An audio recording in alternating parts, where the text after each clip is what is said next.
Bonjour, voici un réenregistrement de la présentation de ma classe que j'ai fait au colloque ICEM 34 PIDAPI au Mas de Lozère le 8 juin 2013. Voilà, l'objet de ce colloque c'était les maths ensemble, donc les maths dans une classe coopérative.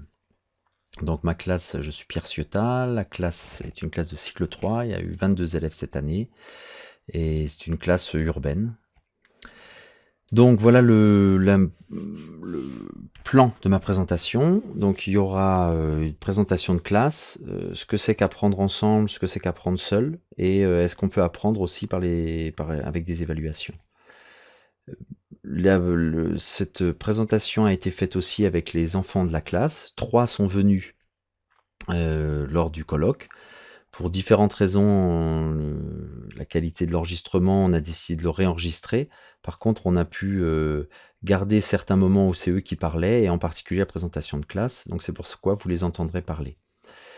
Donc enfin, dernière chose, le plan donc là est en fond jaune.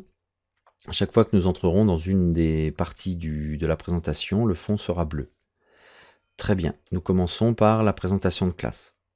Nous présentons notre école. Elle s'appelle Simon Bolivar. Nous sommes une classe de cycle 3. Nous sommes 22 élèves, dont 5 CE2, 8 CM1 et 9 CM2 plus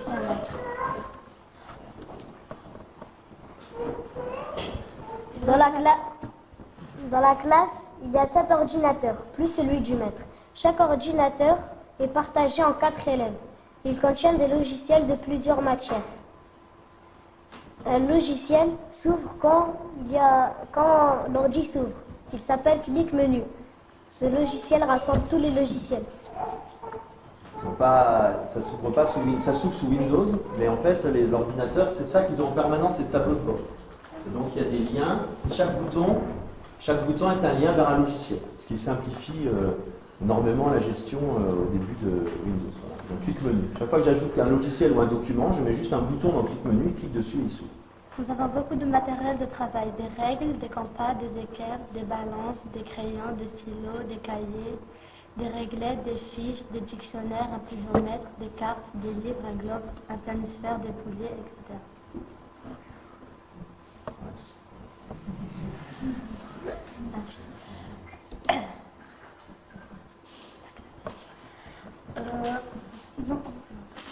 La classe est divisée en plusieurs parties. Il y a le coin géographie et le coin histoire. Le coin sciences, le coin exposé. Le coin français. Le coin affiche libre. Le coin dessin du jour. Les choses qu'on aime bien.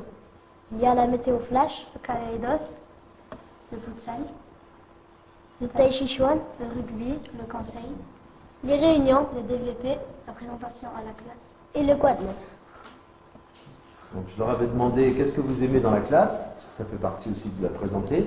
Et donc il n'y a rien en maths qui est apparu, donc il va falloir travailler. Donc voilà, mais en tout cas c'est ce qu'ils aiment dans la classe.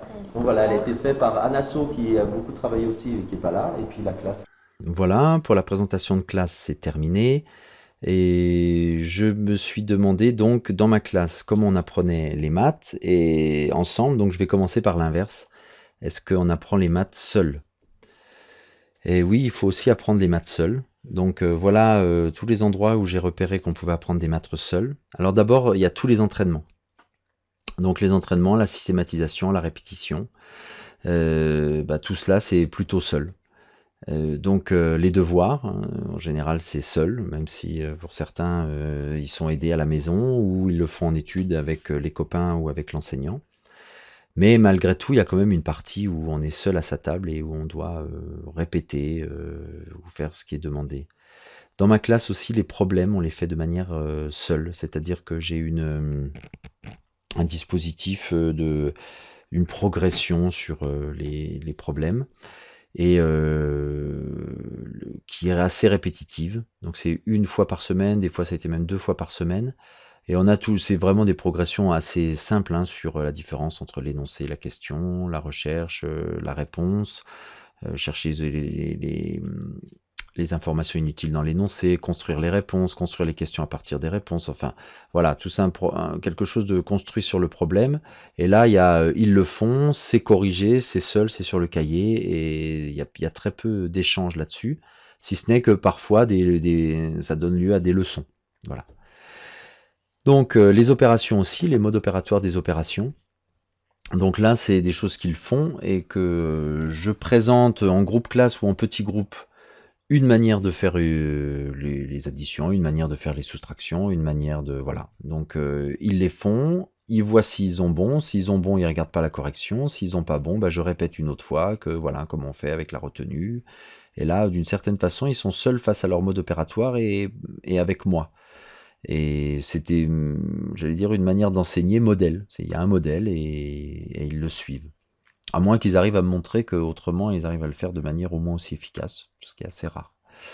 Donc, dans ma classe aussi, on apprend seul avec la géométrie. Donc la géométrie, c'est une des choses qui est dans le plan de travail, qui est à faire à chaque plan de travail. Donc on le voit ici, c'est une partie de ce plan de travail. Il y a une géométrie c'est par des fiches qui sont numérotées. Donc voilà, donc il y a à faire, à corriger, terminer. Donc je me suis basé sur ces documents-là, connaître de Hatier, que je trouve très bien fait. Il y a de CE, même CP je crois même. Mais moi j'utilise du CE1 au CM2. Je les ai appelés niveau 1, 2, 3. Et les élèves ont une fiche de suivi, voilà, qui est près de mon bureau.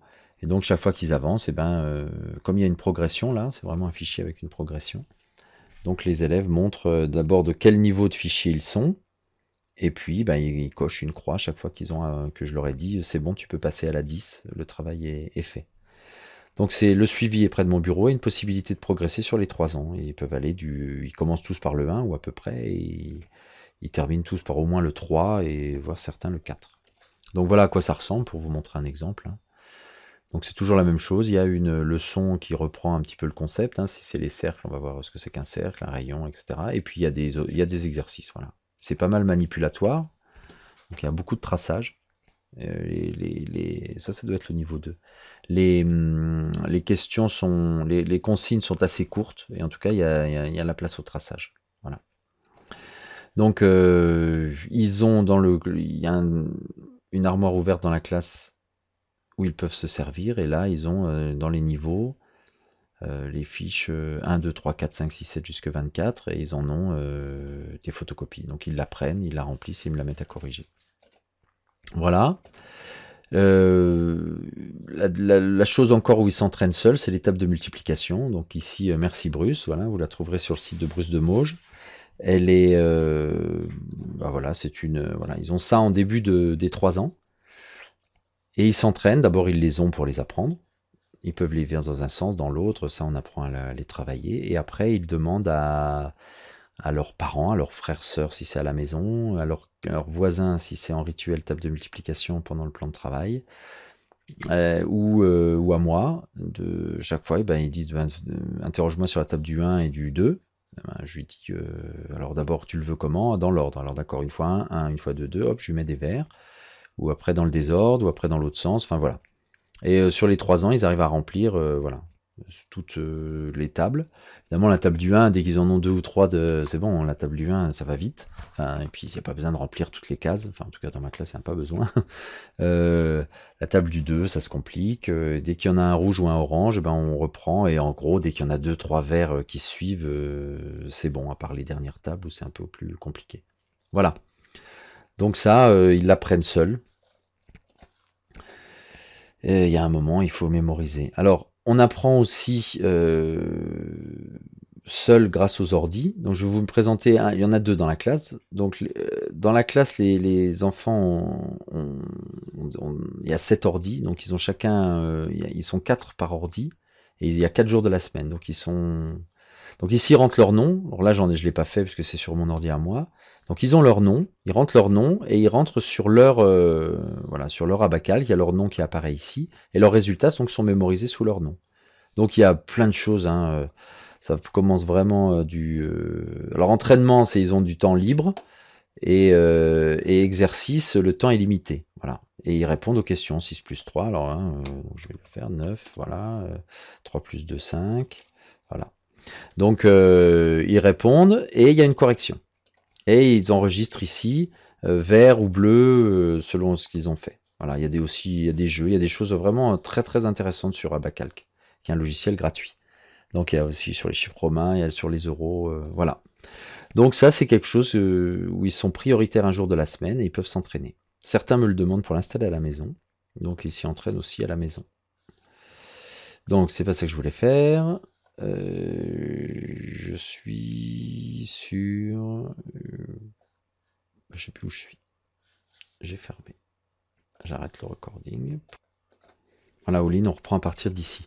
Donc voilà, sur les ordis, voilà une façon d'apprendre seul. Alors nous avons aussi des recherches mathématiques. Donc les enfants peuvent, on va voir comment faire ce qu'on appelle des recherches mathématiques. Donc ils font des recherches. Merci à Monsieur Torel qui nous a montré ça un jour d'un week-end de maths ou d'un samedi maths organisé par l'IGEM.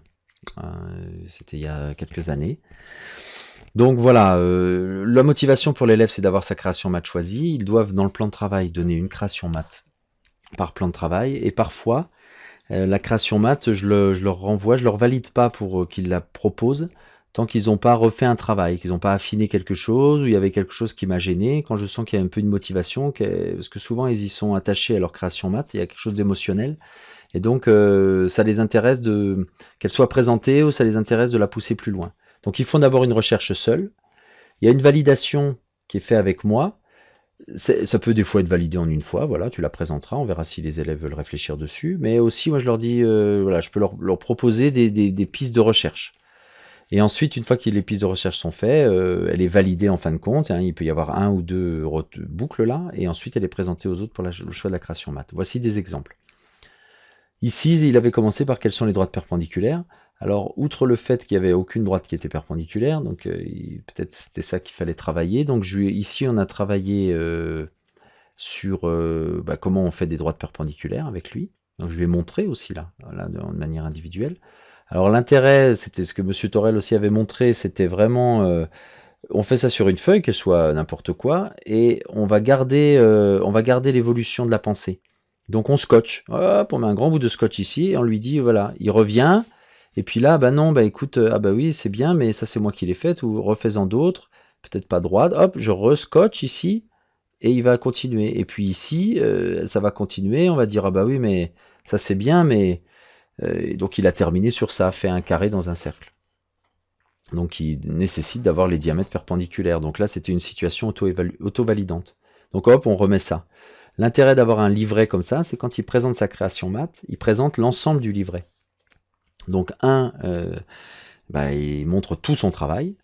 2, c'est quand même des créations maths qui ont plus de chances d'être choisies parce qu'il y a plus de travail. Il y en a des fois, ils font des créations maths juste avant le choix de la création maths à l'arrache en 20 secondes. Et ça, il y a quand même plus de chances d'être choisi. Et la troisième chose, les élèves voient qu'on n'arrive pas à ça comme ça. Ils voient aussi, eux, qu'il y a eu un cheminement chez les autres. Voilà, si une autre, il y en a eu une période labyrinthe, une grosse période labyrinthe cette année.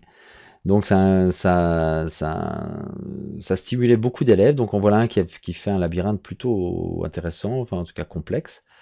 Donc il voulait que les autres le reproduisent. Donc c'était un peu compliqué. Donc je le mets sur une feuille 5-5 là. Et je lui dis, bah oui, mais si on veut pas décalquer, il va falloir que tu trouves les nœuds, les coins, les symétries, les trucs pour qu'il le fasse. Et donc il arrive à ça, je suis encore pas d'accord, je dis regarde, c'est pas symétrique, là qu'est-ce que c'est que ça, les cercles concentriques là, il va falloir qu'on les mesure, ça va être compliqué, et en fin de compte il arrive à ça, c'est celle-là qui sera proposée. C'est encore pas tout à fait un labyrinthe parce qu'il n'y a pas d'entrée, mais c'est quand même pas mal. Je crois qu'à la fin il a quand même gommé, ou je sais plus. Voilà une autre proposition, donc là il y avait des cercles concentriques. Donc on était dans la période labyrinthe. Alors je lui dis là, viens me voir. Ça veut dire ça va pas être validé.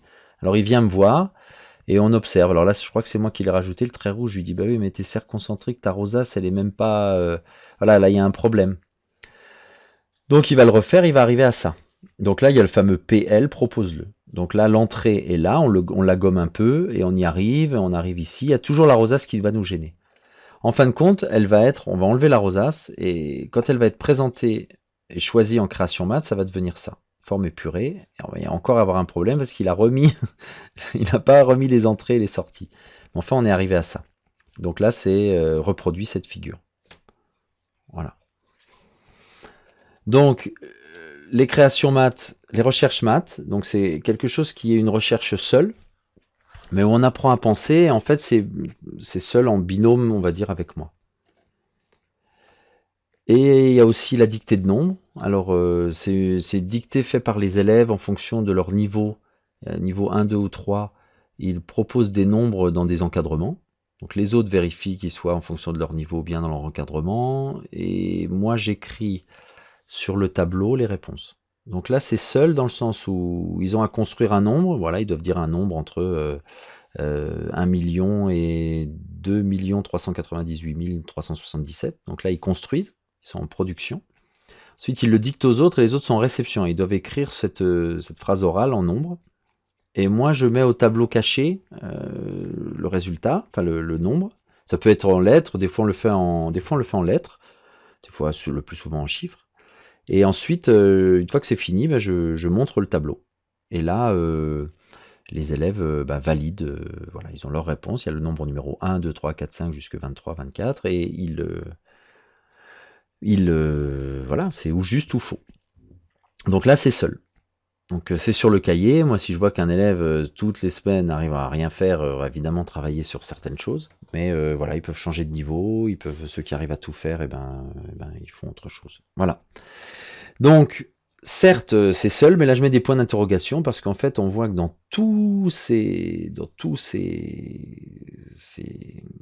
registres où on apprend, il y a à chaque fois l'intervention de quelqu'un. Recherche maths, c'est avec moi. Mais quand même, la motivation, c'est de le montrer à la classe. La géométrie, il y a un tableau de suivi. Les opérations, oui, peut-être. Les ordis, ils doivent être seuls, mais ils sont souvent à deux dessus, et puis ils se comparent, et puis tiens, ils se montrent comment ils font. Les tables de multiplication, on le sait bien, c'est à la fois celui qui interroge et qui corrige, il apprend au moins autant que celui qui est interrogé. Enfin, voilà. Donc, en fait, tous ces choses-là, les devoirs, évidemment, ça se fait rarement tout seul. Enfin bon, ça se fait tout seul, mais c'est bien aussi quand c'est fait à plusieurs. Donc voilà les choses que j'aurais pu dire qui sont à apprendre seul en maths, mais en fait qui sont tout le temps socialisées en fait. La dictée de nombres, je vous l'ai fait un peu rapidement. En fait, j'ai mis prêt parce que lors du colloque, j'ai demandé à la salle, ceux qui assistaient, on l'a fait ensemble. Voilà. Donc pour apprendre seul, on en est là. Donc je me suis dit, en fait, malgré tout, on apprend quand même beaucoup ensemble dans la classe. Et on apprend ensemble sur tous ces... Oui, on est bleu, hein, on est dans apprendre ensemble. Et donc je me suis d'abord demandé pourquoi. D'abord parce que apprendre, c'est mémoriser, certes, mais c'est aussi comprendre. Et comprendre, c'est prendre ensemble. Et c'est transférer. Et là, transférer, on a souvent besoin de l'autre pour transférer. Ou des situations de l'autre, ou d'expliquer à l'autre, ou une situation amenée par quelqu'un qui nous fait réutiliser la compétence qu'on a. Donc en fait, pour mémoriser, on a vu que c'était intéressant de se faire aider par quelqu'un, et puis aussi de voir comment les autres mémorisent. Enfin, à chaque moment d'apprendre, les autres en fait sont des stimulants ou nous aident à faire la tâche d'apprendre. On apprend aussi les maths ensemble parce que l'élève est une personne, et puisque c'est une personne, c'est un humain avec des relations. Donc, voilà, dans une classe, on peut pas faire autrement que de prendre la composante personne, donc la composante relation avec ses émotions. Et donc, si on n'a pas le choix, et c'est tant mieux d'ailleurs qu'on n'ait pas le choix, autant en faire un levier d'apprentissage, plutôt que de le subir. Voilà, que la classe, certes, ils sont 28, 30, 25, 20, mais ça pose des fois des difficultés, mais c'est aussi une formidable communauté de recherche. Donc autant en profiter. Mais pour ça, ça demande un peu d'ingénierie, un petit peu. Voilà, on va voir comment. Aussi parce que il y a un vieux manuel qui est l'Ancien Testament qui dit « fais et tu entendras », entendras dans le sens de comprendre, et que en fait les autres sont des formidables moteurs de faire des activités. on le fait pour les autres, on le fait avec les autres. Et en faisant, même si on ne s'est pas didactisé par l'enseignant, on apprend énormément en faisant. Et c'est vrai que faire tout le temps seul, c'est un peu asséchant. Et là, le fait que les autres soient là, ben, on a envie de le faire ensemble. Et en faisant, on apprend. Et enfin, apprendre ensemble, parce que moi, ça me correspond. Je me suis rendu compte aussi, pour apprendre aux autres, j'ai dû un peu me demander comment j'apprenais moi-même. Et en fait, que ce soit pour la motivation, pour la quantité de travail ou pour la clarté en moi, j'ai besoin des autres, quoi. C'est ma façon aussi de penser et d'apprendre. Donc, on voit pourquoi apprendre ensemble. Donc, on va voir plusieurs endroits en maths où on apprend ensemble. Alors, d'abord, ce qu'on appelle les rituels seuls. Les rituels, normalement, c'est quelque chose que l'élève fait assez seul. Et pourtant, dans les opérations et problèmes, il a une validation par la correction, il a un modèle. Donc là, c'est un type de correction. Dans le calcul mental, on l'avait déjà vu, il y a une validation. Donc c'est pour ça que c'est un rituel seul. C'est quand même l'enfant qui le fait et il valide tout seul, s'il a juste ou bon. Par contre, je vais le remontrer. Certains enfants vont marquer au tableau, puisque ça c'est au tableau lors du rituel. Le rituel c'est le lundi, c'est au tableau au début du plan de travail. Les élèves font 2 niveaux en général. Donc le premier niveau il est abandonné assez rapidement, puisque tout le monde y arrive assez vite dès le CE2. Entrée du CE2, c'est un peu pour les premiers plans de travail. Ensuite, ils ont à faire 2 niveaux là-dedans. Donc c'est niveau 2, 3, 4. En fait le 5, souvent je le scinde en 2. Et puis je rajoute des choses aussi. Donc ça c'est un logiciel fait par Cédric Léon, qui est fait sous Excel et qui en fait en fonction de la date génère de manière aléatoire, qui remplit tout ça, quoi. Donc moi j'ai pas à le faire toutes les semaines. Merci Cédric. Donc c'est au tableau, les élèves le font sur leur cahier. À un moment vers 11h, 11h15, je demande à certains élèves qui ont fini d'aller mettre leur solution. Et ensuite, vers midi moins le quart, on corrige. Donc là, on compare. Je demande aux élèves de regarder et de me dire s'ils ont trouvé la même chose. Ceux qui n'ont pas trouvé la même chose, ils essayent de me dire pourquoi et comment ils ont fait. Donc en fait, ici, la correction, elle est... pour pouvoir dire on n'a pas la même chose, il faut justifier, d'expliquer comment on a fait. Donc là, quand j'en ai parlé moi aux élèves de comment on apprend les maths ensemble, les élèves qui sont venus à la présentation là, c'était une des premières choses qu'ils m'ont dit. Ils m'ont dit on apprend ensemble quand on fait la correction du calcul mental, parce que on comprend comment les autres y font. Donc voilà, c'est l'explicitation des procédures, et ça c'est fait en particulier ici dans la correction du calcul mental. Alors, on apprend aussi ensemble grâce aux affichages. Dans la classe, quand un élève a compris, il peut en faire un affichage. Donc voilà, je vous montre les affichages de maths. Alors il y a en géométrie, alors, évidemment la photo n'est pas très bonne là, mais dès qu'un enfant a rencontré une figure, qu'il la maîtrise ou qu'il sait la tracer, il peut en faire un affichage et elle est affichée. Donc voilà, elle est solide là. Là par exemple, on voit la pyramide, c'est Sergi qui est en train de le faire là, à ce moment-là. Il en fait plusieurs, il fait des perspectives, on se demande comment ça va. Et là ça y est, elle est finie, il va la présenter à la classe, et si la classe trouve que c'est significatif ou que c'est beau ou que voilà ou que c'est leurs copains, et ben ils vont dire oui on peut la mettre en affichage et on va la mettre ici en affichage. Donc en fait je les enlève régulièrement les affichages et puis on les renourrit au fur et à mesure de l'année. Ici il y avait une élève Yousra qui avait fait dans sa ceinture, elle avait eu du mal avec les chiffres romains, elle avait passé beaucoup de temps, donc à la fin elle en a fait un affichage. Elle l'a montré et il est dans la partie maths des affichages. Et ça, c'est pas un affichage que j'aurais fait moi. J'aurais fait dans un sens différent. Moi, j'aurais été peut-être beaucoup plus didactique. Pourquoi elle a mis le 90, c'est pas le... Bon, voilà. Mais il y a quand même une logique dans tout ça. C'est fait par elle. Et quand elle l'a expliqué, et quand il y en a qui... C'est maintenant devenu l'experte en chiffres romains. Je veux dire, chaque fois que quelqu'un veut comprendre les chiffres romains, il va voir Yousra et elle vient vers son affiche et elle lui explique. Et il progresse en général. Voilà, là il y a des chiffres, il y a un affichage sur calculaire d'un triangle, voilà, donc quelqu'un a voulu, c'est un peu sa leçon, mais plutôt que de le mettre sur un cahier de leçons, elle a voulu le faire partager à tous. Voilà, donc les affichages c'est pour les autres, donc c'est quand même une manière d'apprendre ensemble. J'essaye de formaliser ma pensée pour la montrer aux autres, et les autres profitent du fait que je l'ai formalisé. Voilà. Et on réduit la distance puisque l'affichage est fait par un élève qui vient d'apprendre. Donc l'affichage, il est proche du prochain élève qui va apprendre. Donc dans la classe, on apprend ensemble aussi par des situations réelles. Évidemment, ça c'est favorisé par la classe coopérative, que ce soit par le marché. Donc le marché, ils apprennent, ils ont de la monnaie, donc ils font des actes voilà, la marchande, quoi. Hein, ils vendent, ils achètent des choses. Et en plus, dans ma classe, par un heureux hasard, il y a eu des vols, pertes, enfin on n'a jamais trop su. Bref, on a fait une banque. Ils ont chacun un pot et ils mettent donc quand il n'y a pas marché, il n'y a pas d'argent dans la classe. Donc il y a une banque. Quand on sort le marché, on sort la banque et ils reprennent leur compte en banque. Et c'était dans des pots en verre, des pots de yaourt en verre, enfin de fromage de chèvre. Et un jour, le carton a cassé par en dessous et tout était cassé. Et évidemment, j'ai pas su remettre les bons comptes. J'ai quand même gardé des amis.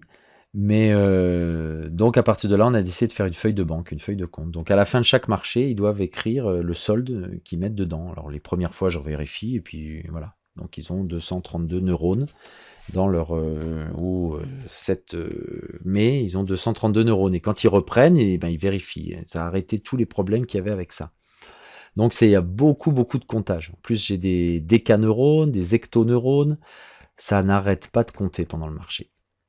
Donc c'est plutôt une situation réelle qui provoque des apprentissages et c'est parce qu'on veut vendre aux autres. La caisse de la classe, on a un petit peu d'argent, donc on vend des journaux, on vend des gâteaux, on vend des choses et on a un petit peu de monnaie. Donc on achète, pour la vente de gâteaux, on achète de l'essuie-tout, des assiettes en plastique. Quand on fait une fête, on achète des verres, voilà. Donc là, il y a des comptes aussi et il y a un solde de caisse de la classe. Donc on chiffre les projets. Donc quand on veut faire un projet, on veut aller au cinéma, à l'aquarium, et ben on doit le chiffrer. Combien coûte un ticket de tram, combien on est, combien coûte l'entrée, voilà, on doit chiffrer le projet. Si on veut aller plus loin, combien ça coûte un bus. Voilà. Et je voulais vous montrer aussi donc dans le plan de travail, je voulais vous montrer le plan de travail de Salma là, du 25-1. Oula, pas très clair ça. Oui, enfin ça doit être au 8-2, oui, au 8 février, donc c'était cette année. Donc regardez tous les endroits où elle fait des calculs quand même. Hein. Donc par tableau là, c'est regroupé. C'est-à-dire dans le bilan chiffré, c'est regroupé par ceinture, texte ou article, travaux sur cahier, travaux sur fiche. Donc travaux sur cahier, ça va être tout ça. C'est les rituels principalement. Les travaux sur fiche, ça va être ça, plus les fiches de lecture. Ça va être les ceintures et autres, ça dépend des fois, ça dépend ce qu'elle a fait. Là, elle n'a rien fait. Donc ça n'arrête pas de compter. Ça compte, ça regroupe, ça recompte et voilà. Et c'est dur. Pour certains, c'est dur et ils sont motivés à bien le faire puisque s'ils dépassent, eh ben, j'enlève la différence. En théorie, je le fais pas toujours, mais en tout cas, c'est possible. Et puis, s'ils se sont sous-évalués, eh ben, je leur montre qu'ils auraient pu avoir plus, mais ils n'ont que ce qu'ils avaient évalué. Donc, il y a vraiment un travail là qui est fait sur la justesse et ils n'ont pas envie de se faire arnaquer. Très bien. Donc voilà pour les situations réelles. Alors je vais parler aussi des créations maths. Donc dans la classe, les créations maths, il y a un protocole qui est une présentation à la classe des créations individuelles. Donc une fois tous les 15 jours, puisqu'ils doivent faire une création maths par plan de travail. Et on vote. Donc c'est un vote plébiscite, c'est-à-dire ça peut être un vote multiple, on peut voter pour toutes les créations qui nous plaisent. Et vous allez le voir, je mets ces créations maths sur une A4, et donc je fais rentrer autant de créations maths qui peuvent rentrer dans une A4. Donc s'il y a eu que du texte, eh ben, j'en fais rentrer plus. S'il y a des choses géométriques, eh ben, c'est des images, j'en fais moins. Et je commence par celle qui a eu le plus de voix. Voilà, celle qui en a eu 18, eh ben, elle rentre en premier, et puis j'arrête quand j'ai plus de place. Une fois que ça a été voté, ça c'est à un moment de la semaine. Et en général, le lendemain, c'est voté le lundi. Le lendemain, pour le mardi, après-midi, les élèves reçoivent ça. Donc là, c'était la création maths 9. Et voilà, il y a eu une proposition qui a été votée sur les fractions. Alors, c'est pas obligatoirement la 1 qui a eu le plus de votes. Après, je fais une mise en page. Hein. Bon. Donc, la nomme chacun de ses angles. C'est quelqu'un qui voulait donc visiblement le vocabulaire obtus, aigu et angle droit. Là, une symétrique, un carré magique, un trace un carré dans un cercle, termine les suites et que fait la machine. Les machines, il faut trouver l'algorithme qui est derrière l'entrée du nombre et la sortie. Alors il y en a plus là, hein, c'est coupé. En deux, c'est difficile de trouver. Donc voilà, les élèves ont la création maths et ensuite ils rendent une A3 où ils montrent leur production. Alors je vais retourner en arrière. Donc les élèves reçoivent ça. C'est le temps de création maths. Pendant 10 minutes, ils doivent travailler seuls sur ça. Ils peuvent travailler dans l'ordre qu'ils veulent. Il n'y a pas de 1, 2, 3. C'est dans l'ordre qu'ils veulent, sur ce qui les intéresse. Ils peuvent n'en travailler qu'une, deux ou toutes. Ils peuvent, des fois, il y en a qui amènent des recherches qui demandent du temps. Et ils ne sont pas obligés de tout faire. Une fois qu'ils ont fini ce temps en individuel, ils le montent en groupe. Ils sont par table de 4 dans ma classe, donc à 4, ils se montrent ce qu'ils ont fait, puisqu'ils vont devoir présenter le travail de la classe sur une A3. Donc là, ils regardent ce qu'ils ont fait, et ils vont devoir, il y a une obligation qui est qu'à la fin, ils doivent quand même avoir répondu à tout. En tout cas, essayer. Donc là, ils regardent, s'ils ont tous fait la même, bon, ils vont se partager le travail, bon, toi tu fais celle-là, toi tu fais celle-là, toi tu fais celle-là. Ils vont essayer de se partager le travail. Ils ne sont pas obligés d'être consensuels. C'est-à-dire qu'ils ne doivent pas arriver à une réponse du groupe. S'ils ont deux réponses, ils se les montrent. Si c'est évident, ah bah oui, je me suis trompé, bah oui, j'avais pas vu ça, c'est ça qu'il fallait faire, donc ils la mettent pas. Par contre, s'ils disent, mais non, c'est comme ça, ils n'ont pas à se disputer, ils peuvent toutes les mettre. Voilà. Donc voilà des exemples. Donc ici, c'était la première création mathématique. Mesure le rayon, alors je sais pas où il est passé, mais en tout cas, ça a bien plu. De placer les coordonnées là, donc en jaune, etc. Ici, il y a des opérations, les voilà. Et ici, le diamètre, le voilà. Donc le rayon est, le diamètre est. Voilà, donc là, il y a une réponse. Un autre exemple. Donc là, voilà une création mathématique où il y avait sûrement un patron à faire, un trièdre. Ah bah oui, c'est... Là, il y a les fameuses réglettes Cuisenaire. Je retourne en arrière. Oui, non, c'est pas celle-là. Donc voilà, là il y avait des réglettes Cuisenaire. C'était un élève qui avait fait toutes les manières de faire, je sais plus, 8 en réglettes Cuisenaire. Donc ça avait donné ça, il avait posé des questions là-dessus, fait une maison avec un crayon, un symétrique. Ici encore une. Ah ben là on voit que la 4 par exemple, ils ont mis un gros point d'interrogation, donc ils n'ont pas réussi. Ici la 3, je vois pas bien, donc ils l'ont pas faite. Ici on voit, ça doit être la fameuse énigme... sans lever ton crayon, rejoins les 9 pour les. Oui, c'est 9, les 9 points. Donc ça, ils l'ont peut-être un frère qui leur a montré ça, un copain ou au centre de loisirs. Et il l'amène en création mathématique et on y réfléchit ensemble. Donc là, c'est pas vraiment réussi. Mais après, on va en reparler. Là, il y a des coordonnées. Voilà, des symétriques, là, des frises. Voilà la création que je vous avais montrée au début. Et voilà ce que ça a donné dans ce groupe-là. Donc voilà, celle-là il y a une réponse. Là il y a triangle rectangle, triangle isocèle, donc là c'est faux, c'est pas des triangles, on va en parler. Là, vous voyez qu'il y a deux réponses. Donc il y a le symétrique, il y a quelqu'un qui a fait une translation et puis l'autre qui a fait un symétrique. Donc ils ont peut-être pas su, ils savaient pas, donc ils ont décidé de mettre les deux. Là, les carrés magiques, ils en ont mis 3. Alors, ou parce que ils se sont trompés, ou peut-être qu'il y a 3 réponses, je me souviens plus. Donc, ça montre aussi qu'on peut avoir plusieurs bonnes réponses, même en maths. Voilà, là, il y avait trace un carré dans un cercle. Alors, comme ils n'avaient pas de place, je pense que si on l'ouvre, on verrait le carré. Voilà, les suites, donc tout est là. Alors, pour reprendre, remarquez, vous avez une vidéo là, vous regardez une vidéo, vous pouvez faire pause. Donc, je vais le faire vite. L'exploitation des créations maths. 10 minutes en silence. 15 minutes en code chuchote. Possibilité de continuer avec votre table. Donc là, ils peuvent travailler à 2, à 3 ou se répartir le travail. Ensuite, 10 minutes, un secrétaire collecte sur une A3. Pas de consensus exigé. Donc ils peuvent ou recopier ou découper. Et voilà. Une demande, la table doit répondre à tout. Même si c'est pas toujours vrai, c'est la demande. Ensuite, ils viennent les afficher au tableau. Et je reprends au tableau les productions. Donc pas sur tout obligatoirement. Là il y a des fois, c'était facile, tout le monde a bien répondu, on passe, il n'y a pas besoin. Par contre cette histoire par exemple là de translation, symétrie, je vais y revenir, c'est sûr. Et voilà, je prends selon le temps, disons 15 minutes. Voilà comment se passe une séquence de création maths dans la classe. Donc il y a 3 moments, hein. Il y a le moment individuel où il prépare une création maths à présenter, qui peut d'ailleurs donner lieu à une recherche mathématique. Il y a un moment de présentation des créations maths et de vote. Alors là, c'est pas du tout le processus de Monique Cartier là, et de l'ICEM où là il y a un moment d'oralisation assez important pour voir. Non, là on les présente juste pour comprendre ce que c'est, pour pouvoir voter sur laquelle on veut le travailler. Et puis après, donc sur une A4, un travail seul puis collectif. Voilà pour moi les créations dans ma classe. Et je vous ai mis aussi DVP conseil. Pourquoi? Parce que en fait, on apprend aussi les maths. Les maths, c'est apprendre à réfléchir. C'est des outils pour réfléchir d'une autre manière. Et donc, quand je fais une discussion à visée philosophique, quand les élèves apprennent à argumenter, quand les élèves apprennent ce que c'est une différence entre un conseil, entre un exemple et un concept, eh ben, ils font des maths aussi. Et c'est une différence entre, voilà, ces recherches. L'exemple, c'est la recherche peut-être. Et ensuite, la réponse, une réponse. C'est aussi se poser des questions. Dans une DVP, c'est aussi permis. Quand on recherche en maths, il faut se poser des questions. Donc voilà, donc les conseils aussi, le fait d'argumenter tous ces moments de parole et tous ces autres moments où on apprend en classe coopérative qui sont un peu... Et ben c'est aussi des moments où en fait on apprend des choses qu'on va transférer en maths. Voilà. Et ça, c'est des choses qui ne peuvent se faire qu'ensemble. Très bien.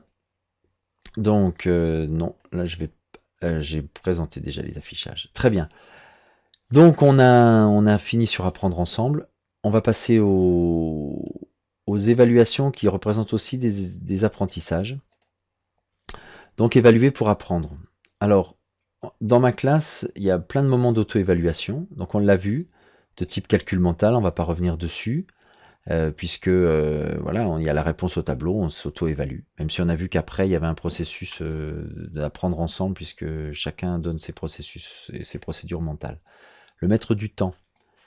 Dans la classe, on a un maître du temps. En général, les élèves qui n'ont pas qui ont du mal avec l'horloge, ben, ils deviennent maîtres du temps.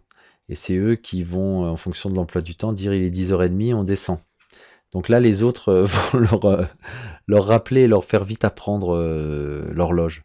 Donc c'est une auto-évaluation par rapport au temps qui passe, mais ça va se faire aussi ensemble. Donc l'ordinateur. Donc je vous l'avais déjà montré. J'en profite pour vous montrer un autre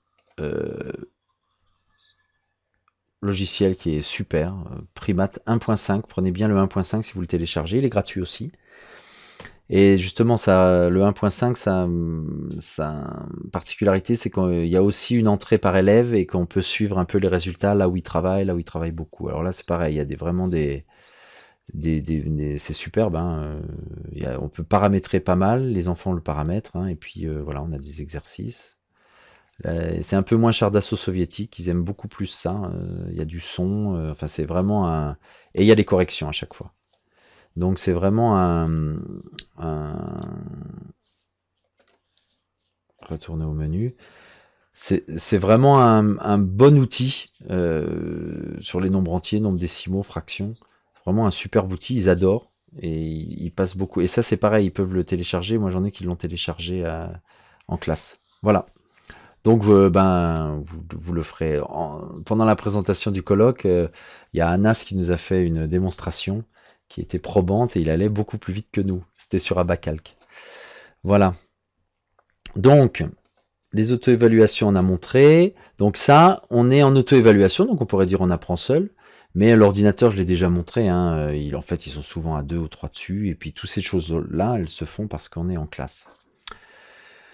Entre pairs. Donc, le tableau je grandis. Donc, dans ma classe, j'utilise Pidapi, je vais y venir juste après. Et Pidapi, on passe des ceintures de discipline. Donc ici en maths, on a calcul, géométrie, mesure, numération. Et donc les enfants passent des ceintures de jaune, orange, verte, bleu, marron. Là, il y en a une marron. Et donc, il y a la socialisation des résultats positifs. Donc, quand je réussis une compétence et une ceinture, je viens mettre une gommette ici. C'est affiché dans la classe, derrière le tableau de gauche. Et les élèves, ils passent beaucoup de temps. D'abord, c'est eux qui vont mettre leur gommette, et quand ils vont mettre leur gommette, ils se comparent aux autres. Et ensuite, ils vont appeler les autres. Ah, c'est vrai, tu as eu la ceinture verte. Donc, il y a ce côté émulation des enfants.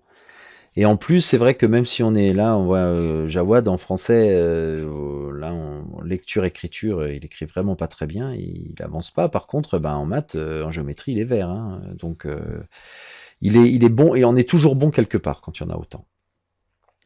Donc, c'est le premier aspect, l'aspect socialisation des réussites et émulation. Et puis le deuxième aspect, c'est que je peux venir ici regarder qui est expert. Si je suis Salma et je passe ma ceinture orange de numération, je peux aller voir mon copain Walid de ma classe là, de CE2, de mon âge, ou Sergi, qui sont eux verts, donc ils ont déjà passé l'orange et la verte, donc c'est certainement des spécialistes. Donc je peux aller voir ma copine Rania, qui elle aussi est verte en CM1. Et elle peut m'expliquer des choses. Donc le fait que c'est socialisé, ça marque des experts. Et ça va permettre des interactions d'apprentissage entre les enfants. Très bien. Donc l'étape de multiplication, je vous ai montré le tableau de Bruce, hein, où c'est un élève qui montre, qui marque ses réussites, et puis c'est l'élève qui vérifie, qui apprend aussi. Donc là on apprend, c'est sous prétexte de l'évaluation, on continue à apprendre. Alors pour s'assurer que l'élève apprend dans la classe et retient ce qu'il a à retenir pour lui-même, j'utilise dans la classe, cette classe de cycle 3, l'outil PIDAPI. Alors l'outil PIDAPI va permettre à l'élève de décider de passer une évaluation et de montrer qu'il valide des compétences, et ainsi, dans les 3 années du cycle, pouvoir avancer dans tout ce qui est demandé en maths pour le cycle 3 pour se préparer à la 6e. Donc PIDAPI, c'est des pré-ceintures, un outil de remédiation. Donc la pré-ceinture pour vérifier les prérequis, savoir ce qu'il a à travailler, il est utile qu'il travaille ce qu'il sait déjà. Donc remédier, un outil de remédiation aussi qui peut être seul ou à plusieurs dans le cas où certaines compétences ne sont pas validées. Et donc des ceintures pour vraiment valider la compétence. Donc c'est un outil d'évaluation positive. L'élève marque ses évaluations lorsqu'il les a réussies. Et on verra que pour aider tout le monde, et les parents, et l'élève, et l'enfant, et l'élève, et moi, il y a un outil de suivi qui est intégré. Alors je vais vous montrer juste rapidement des exemples. Donc voilà ce que c'est qu'une pré-ceinture. Donc là c'est pré-ceinture bleue, donc c'est le niveau CM2, hein, première Dan. Donc c'est sur la multiplication. Donc on voit que l'élève doit poser et faire des multiplications, soustraire rapidement un nombre de têtes, poser et faire des soustractions à 2 nombres, voilà. Donc chaque compétence est évaluée par une consigne, un petit exercice assez simple, et elle a un numéro de référence. Voilà.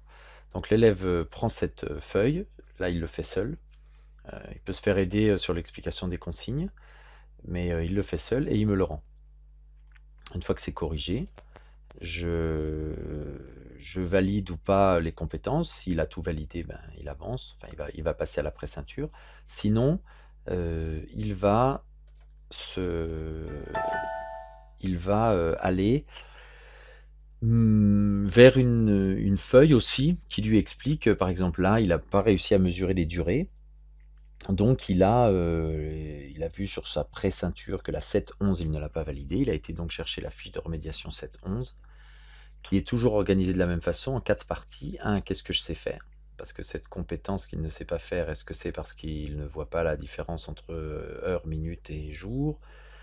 Est-ce que c'est parce qu'il ne sait pas vraiment faire les conversions? Ou est-ce que dans un sens et dans l'autre? Donc il y a un conseil qui est une leçon. Et puis, une fois qu'il a passé, il y a 1 étoile, 2 étoiles, 3 étoiles, et il a les corrections derrière. Donc les réponses à qu'est-ce que je sais faire sont là. Donc c'est un outil d'auto-évaluation. Ce qu'il voit qu'il sait faire, il n'a pas besoin de le travailler. Il lit le conseil, il voit ce qu'il a à faire. S'il a besoin de s'entraîner sur le point 3 qu'il n'a pas réussi, il recommence à s'entraîner. Il a d'autres exercices pour s'entraîner. Il a là aussi la réponse. puisque c'est recto verso. Donc ça, c'est une feuille A4. Et enfin, quand il pense savoir, il a un test qui reprend et qui là, évidemment, il fait seul, il n'a pas les réponses et il me le donne pour que je le corrige. S'il passe l'évaluation, la validation, s'il valide cette compétence 7-11, il avance vers la ceinture. À noter aussi que ces compétences sont sous deux formes, ces fiches de remédiation. Une, on va dire, assez écrite, et une deuxième qu'on appelle les bis. Là, en l'occurrence, c'est un mauvais exemple, ça fonctionne pas. J'avance, voilà. Voilà, donc là, c'est la 7-12, calculer l'aire d'une figure. Donc ça explique d'une manière assez, qui est explicite sous forme d'écrit. Et puis, suite aux travaux de Britt Maribat sur la conceptualisation, nous avons fait aussi des fiches qui correspondent à certains élèves, où en fait c'est à eux de se construire la règle. Par contre, ils ont des exemples positifs, des exemples valides et des exemples non valides pour calculer pour apprendre sur cette compétence. Voilà. Donc à chaque fois, il y a certains élèves il y a la majorité des élèves qui vont sur la fiche régulière, et d'autres qu'on sent que un texte comme ça ne leur apprendra rien du tout. Et parfois, de voir des exemples et contre-exemples, ça les aide beaucoup plus et ils se construisent eux-mêmes leurs leçons, en fait. Voilà. Une fois que c'est fini, qu'ils ont remédié, ils passent aux ceintures. Alors, il est à noter que si les pré-ceintures sont une compétence, une consigne, depuis la version 6, les compétences ici sont une évaluation de ceinture complexe, c'est-à-dire que dans cette ceinture de géométrie verte, par exemple, toutes ces compétences-là sont vérifiées. On en a besoin pour réussir la ceinture. Par contre, elles ne sont pas évaluées dans 1, 2, 3, 4, 5, 6, 7, 8 exercices, mais dans 4 consignes. Et pour l'élève ou pour l'instit, on voit que cette consigne évalue la 6, 4, 6, 6, 6, 8. Donc voilà, donc c'est ce qu'on appelle une évaluation complexe parce que c'est un exercice un peu plus intéressant en général et qui évalue plusieurs compétences en même temps. Voilà, quand l'élève a réussi cette ceinture, il est validé. Alors, ceci vient se mettre sur sa boîte à outils où il a l'ensemble des grilles des ceintures, ça il le reçoit en début de CE2, et il a ici l'ensemble des compétences qui sont nécessaires, qui sont obligatoires de maîtriser pour passer en 6e.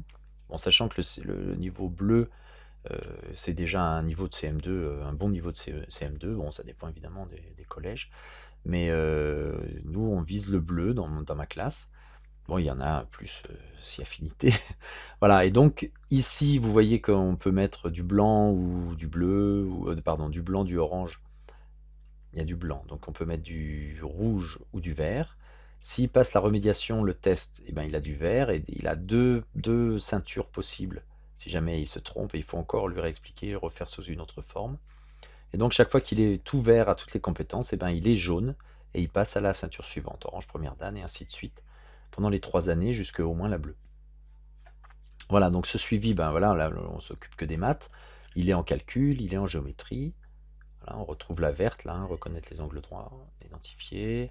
Voilà, la mesure, la 7-11, mesurer les durées, la voici. Donc quand il aura réussi, là il s'était trompé, il aurait eu rouge. Au test, il a eu vert, il a repassé la ceinture, toute la verte deuxième dan, et il est vert deuxième dan. Voilà. Et là, en numération, c'est la même chose. Très bien. Donc ici, on en a terminé pour ce qui est de cette présentation. Pour terminer, je vais terminer par des questions je suis toujours en train de me poser. Cette façon d'apprendre ensemble, il y a le problème du bruit, qui est un problème qui est vraiment à gérer, donc il faut utiliser des outils, il faut vraiment y penser, et il y a des outils qui existent, mais voilà, ça ne convient pas à tout le monde, on n'a pas tous le même seuil. Il est évident que plus les élèves apprendront ensemble, plus ça fera de bruit. Et ça, il faut être au clair avec ça. Il y a toujours une possibilité, quand les élèves avancent à leur rythme et ils apprennent ensemble, qu'il y ait des points non vus. Alors ça, ce problème a été grandement résolu par l'outil Pidapi, qui à la fois quand même normalise le travail des enfants, en tout cas une partie du travail des enfants, mais qui en même temps permet et à l'élève et à moi et aux parents de visualiser les endroits où l'élève ne va pas naturellement, où il essaye d'éviter, et que quand même il n'y ait pas de trou quand il arrive en sixième. Alors l'autre point qui me pose encore question, c'est le principe, c'est la fatigue. Suivre les élèves, autant de parcours différents avec des élèves qui travaillent sur des choses qui sont les leurs, bah, ça oblige à suivre énormément de parcours d'apprentissage, d'aider d'une manière spécifique les enfants. Et il faut avouer que c'est une fatigue ça va, mais c'est quand même, il faut s'investir beaucoup. Disons que ça demande une attention qui est assez soutenue. Voilà. Et la dernière question, est-ce que apprendre ensemble, ça convient à tous les élèves? Alors ça, c'est une question qui restera pareil, de toute façon, qui reste une question, mais qui est insoluble. Est-ce que tous les enfants profitent de cette organisation? Est-ce que 25 enfants peuvent profiter de toute façon d'une organisation? Ça, c'est... Par contre, de garder la question ouverte permet de rester vigilant et d'adapter les dispositifs, puisque certains enfants, ça leur convient très très bien. D'autres, ils ont besoin de beaucoup plus d'étayage et de guidage. Et j'essaye de faire attention et je continue à réfléchir pour que dans ma classe, les deux types d'enfants, tous les ventails de besoins des enfants soient à peu près adressés, en particulier avec les degrés d'autonomie, puisqu'il y a certains élèves qui ont un degré d'autonomie fort et donc qui choisissent le travail qu'ils font pendant les temps de travail en autonomie et dans l'ordre auquel ils le font. Ils sont degré d'autonomie 3. Et certains élèves sont degré d'autonomie 1 parce que quand on les laisse avec un degré de liberté pour choisir leur travail, eh ben, il n'y a pas grand-chose qui se fait. Et parce que aussi, quand ils se retrouvent en difficulté, ils ont du mal à se débloquer tout seuls. Donc ça, c'est vraiment dans la classe apprendre ensemble. Eh ben, ils peuvent se débloquer, il y en a certains seuls, avec leurs outils, avec des outils qu'ils ont à leur disposition. D'autres, c'est avec des outils et des copains. Et puis d'autres, c'est avec l'enseignant. Et donc, on apprend ensemble, mais de manière différente. Je vous remercie pour d'avoir écouté cette présentation. J'espère qu'elle vous aura été utile. Je vous invite à aller sur le site de l'ICEM, site de l'ICEM 34, pour continuer à explorer dans ce sens, ou le site PIDAPI, pidapiasso.fr, pour si vous avez été intéressé par un outil ou un autre. Au revoir.